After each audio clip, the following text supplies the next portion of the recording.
An electronic computer, a generator, a busy expressway, a mechanized farm, a streamlined kitchen, Telstar,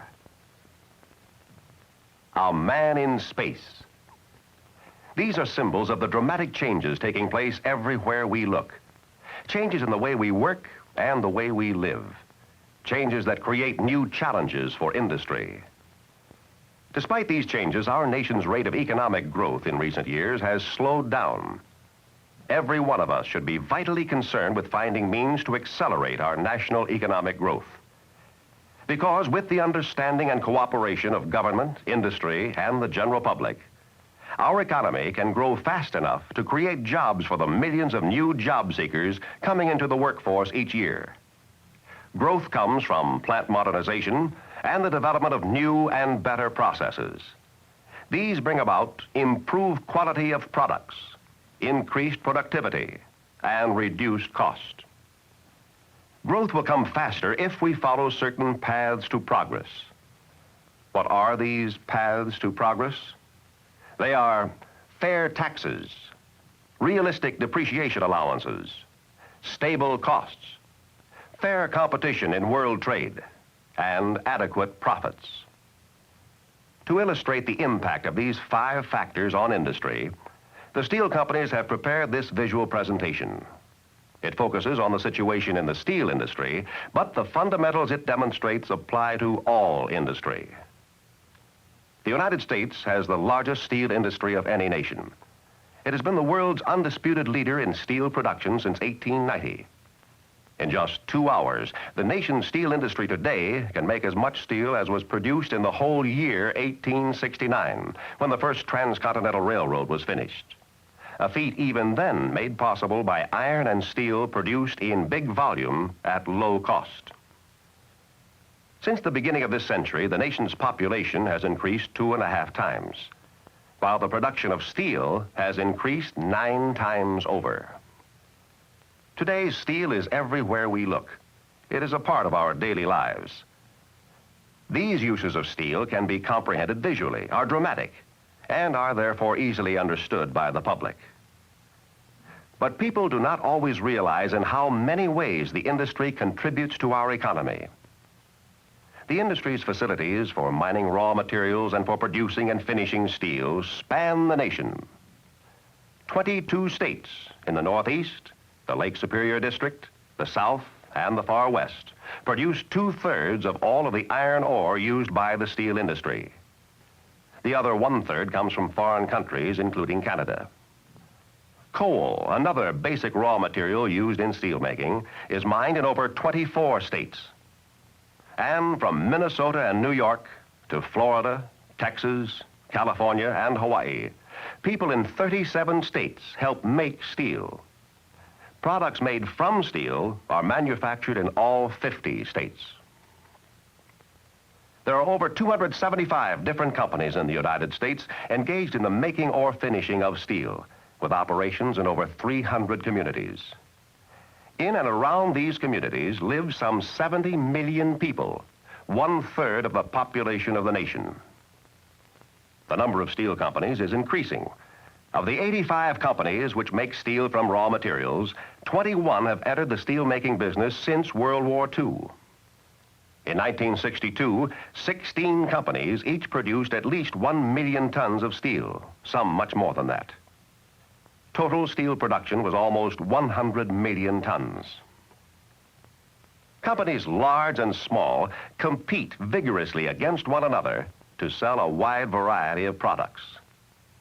23 make and sell plates. Hot-rolled sheet steel can be bought from 30 different steel companies. More than 50 make steel bars. Nearly 60 make wire products. 75 make pipe and tubing. The competition among all these steel companies is strong and never-ending. Iron and steel companies are large employers, providing work for more than 500,000 people in 1,000 different kinds of jobs. Salesmen, stenographers, melters and machinists, crane and computer operators. And for each production worker at blast furnaces and in steel mills, About 8 other Americans are employed at manufacturing establishments that use steel in their products. Thus, companies that make, finish, or use steel in their products account for about 1/3 of all manufacturing jobs in the United States. In 1962, steel company employees' wages, salaries, and benefits amounted to about $4.5 billion. 1.25 million people own shares in iron and steel companies, more than twice as many as are employed in the industry. For many, especially retired people, dividends constitute an important part of their livelihood.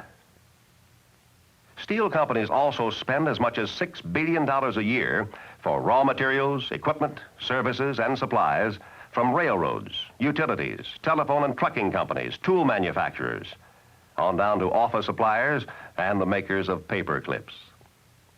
A great deal of this money is spent right in the plant communities, bringing about increased prosperity for hotels and restaurants, drugstores and auto dealers, and the many other community enterprises. Steel pays taxes. In 1962, the steel industry's federal, state, and local tax bill was $750 million, 30% more than all the profits earned by all steel companies that year. Steel companies work hard to be valued and respected members of their communities. Their people take part in civic activities and work in many ways to carry out their responsibilities as good citizens. A number of steel companies have provided the leadership for urban redevelopment projects in their communities. And steel companies spend great sums in research and new equipment as their contribution to the public effort to achieve pure air and clean streams. So effective have these efforts been that water taken from lakes and streams in some instances is returned cleaner than when taken out. To keep pace with technological and marketing opportunities, steel must continuously move forward.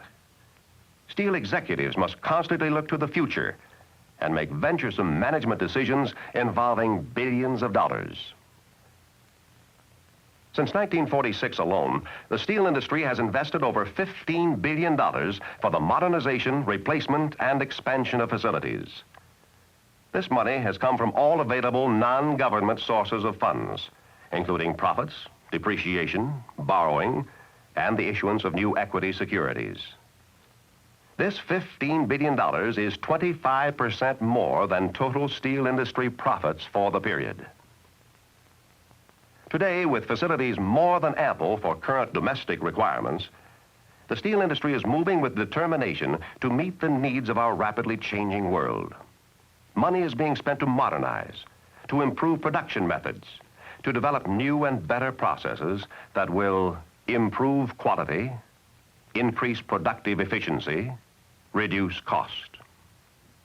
For instance, many ways have been found to improve the iron ores and other raw materials consumed by the steel industry. As a result, a smaller quantity of raw materials must now be transported, handled, and processed to make a ton of steel, with a consequent reduction in costs. And a great deal of money is being spent on research to increase the efficiency and production of the blast furnace. Back in 1945, the largest blast furnaces then in use could produce about 1,500 tons of pig iron a day. Today's improved furnaces can produce twice that amount daily. Many new things are being done to improve steel making, using the latest technological processes developed both here and abroad. One of these is the use of oxygen in open hearth furnaces. Another is the new basic oxygen method, which speeds up the steel making process. Just 8 years ago, basic oxygen furnaces produced steel at a rate of about 50 tons an hour. Today, some furnaces have a potential almost 10 times that. Production by the basic oxygen process in 1962 was 18 times greater than in 1955. The newest steel advance is continuous casting, in which molten steel is cast directly into semi-finished form, ready for rolling into finished products. This process will telescope into a single hour, operations that now require many hours or even days. Steel manufacturers are installing expensive computing and regulating devices to assure the precise control of quality required in today's steels. And they are building new rolling mills that will finish steel at much higher speeds and with great precision. Many people think steel is steel. Actually, there are 10,000 different steels regularly produced to meet the special requirements of thousands of usages, to meet changing market conditions and technological advances throughout the economy. To illustrate this point, if you were to bake a cake with the same precision used in making a heat of steel, you would add your sugar crystal by crystal. Within the last 10 years, 7 of the 8 largest steel producers have either built complete new research laboratories or put major additions on existing ones. Other companies have new laboratories underway or on the drawing board. To staff these new facilities, many steel companies have doubled the size of their professional research staffs during the last 5 years. Besides metallurgists and chemists, modern steel laboratories include on their staffs such specialists as biochemists, physicists, ceramics engineers, and others. From raw material to finished product, steel research teams are continually searching for more efficient ways to produce better products at less cost. On an industry-wide basis, American Iron and Steel Institute sponsors broad fundamental research projects towards increasing knowledge and understanding of the basic properties of steel. The results of the dozens of studies now being carried out at 15 universities, colleges, and research institutes will be made available to all interested parties. To meet today's fierce competition, steel company scientists are peering into virtually every aspect of the industry to develop new and improved products. And they are coming up with some amazing results.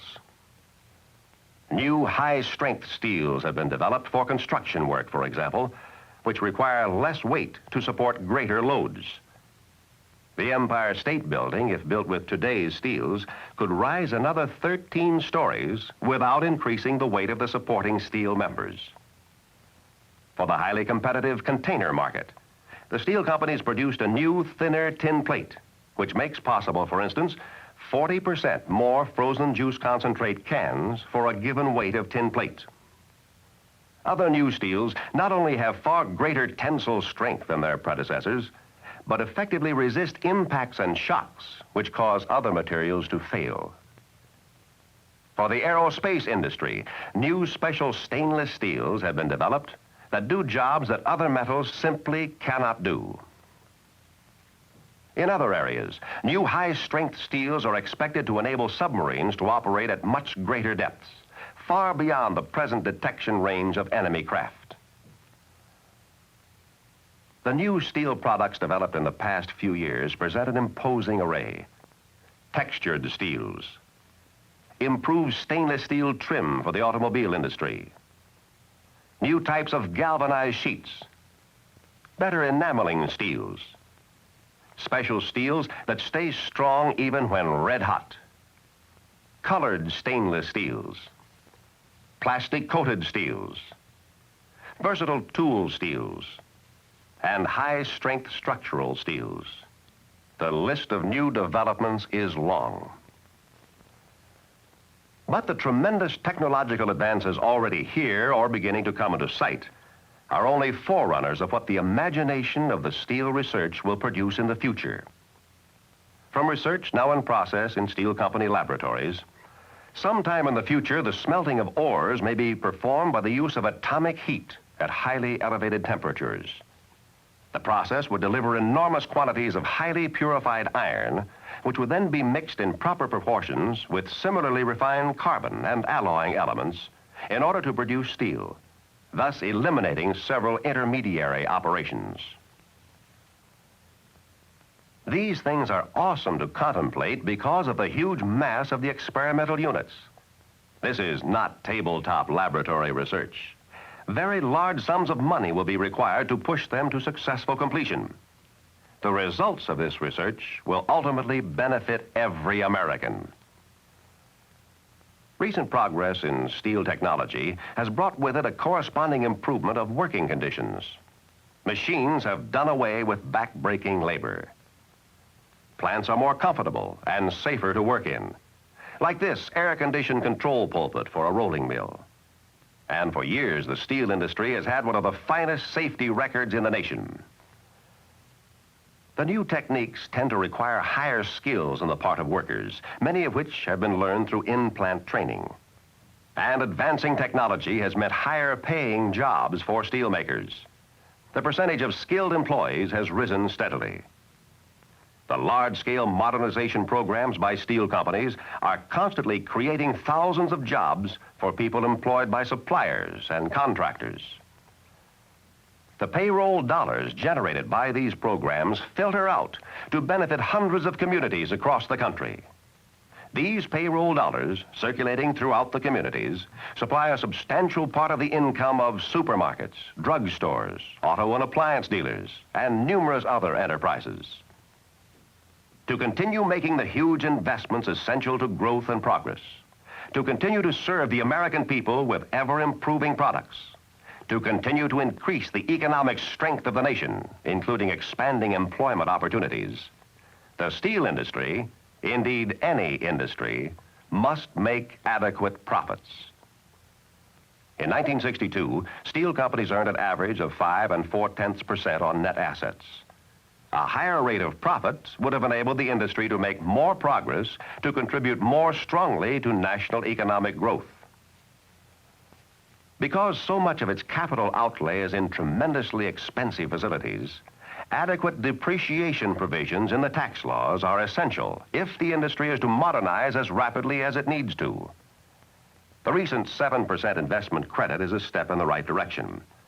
Another is the recent change in government depreciation schedules. But these do not close the gap between original cost and the inflated cost of replacement, a problem that all industry faces. For example, back in the late 20s, one steel company built a rolling mill at a cost of about $3 million. A few years ago, when the mill had to be replaced, it was found that just to duplicate that early mill would cost $12 million. A modern mill, with all the necessary improvements, would cost several times that amount.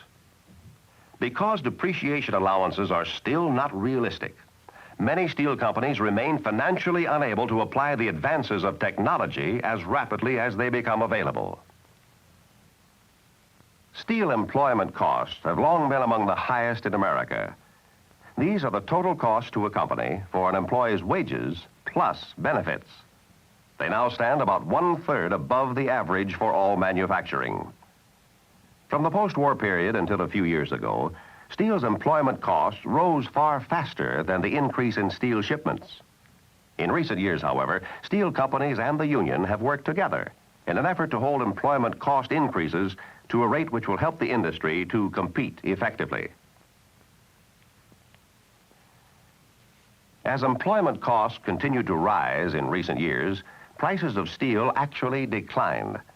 The small price increases in 1963 did little more than lift the composite price back to where it was in 1959. These circumstances explain why it is difficult for steel companies to meet the fierce and growing competition from foreign steels. In 1959, for the first time in the past half-century, the United States imported more steel than it exported.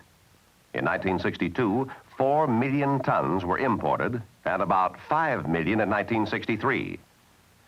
Foreign steels have posed an increasing threat to the American steel industry, both in terms of imports into this country and in their capture of important overseas markets formerly served from here. In 1962, steel imports were twice as big as exports. But total import figures tell only part of the story. For example, last year, 600,000 tons each of wire rods, reinforcing bars, and wire products were shipped into this country. This represented 63% of all wire rods, 25% of all reinforcing bars, and 21% of all wire and wire products bought in the United States that year. Providing further competition to American industry are imports of fabricated steel products, almost all made from foreign-produced steel. Many of the foreign steel facilities producing these products are new, built from the ground up since World War II with the encouragement and, in many cases, the financial support of the United States government.